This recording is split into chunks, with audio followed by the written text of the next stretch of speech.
Assalamualaikum dan salam sejahtera. Saya Adina daripada Sekolah Kebangsaan Sungai Udang. Hari ini suasana di sekolah ini sangat meriah walaupun Hari Raya Aidilfitri masih belum tiba. Majlis pembahagian duit raya telah diadakan lebih awal bagi memeriahkan lagi sambutan yang bakal menjelang. Majlis yang berlangsung di Dewan Sekolah ini mendapat sambutan yang amat menggalakkan daripada warga sekolah.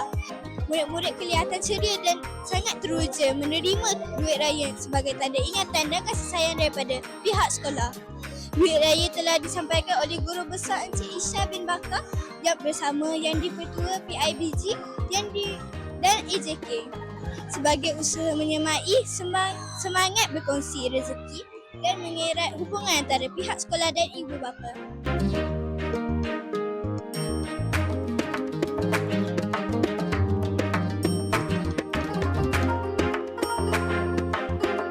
Menurut Guru Besar, program ini diadakan lebih awal bagi memberi peluang kepada murid-murid merasai kemeriahan Hari Raya sebelum cuti sekolah bermula.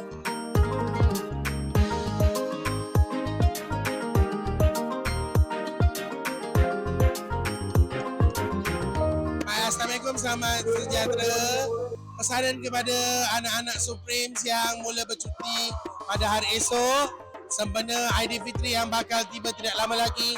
Jagalah keselamatan diri dan kesihatan diri. Jangan main mercun, jangan letupkan mercun mancis di dalam mulut. Letupkan di tempat yang sepatutnya. Pom pom pom pom. Apakah harapan YDP melalui program ini kepada murid-murid?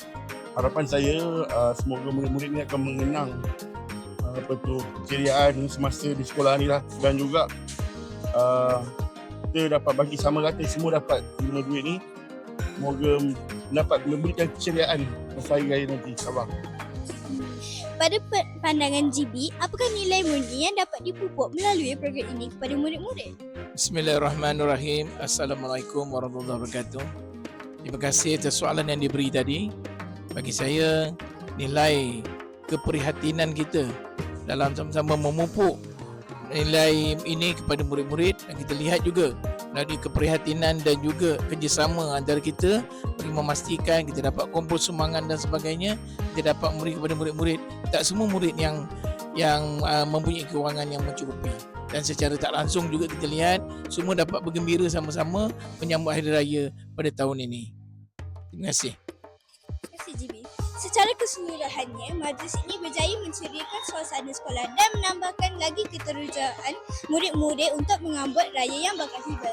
Sekian laporan saya Adina dari Sekolah Kebangsaan Sungai Udang. Terima kasih.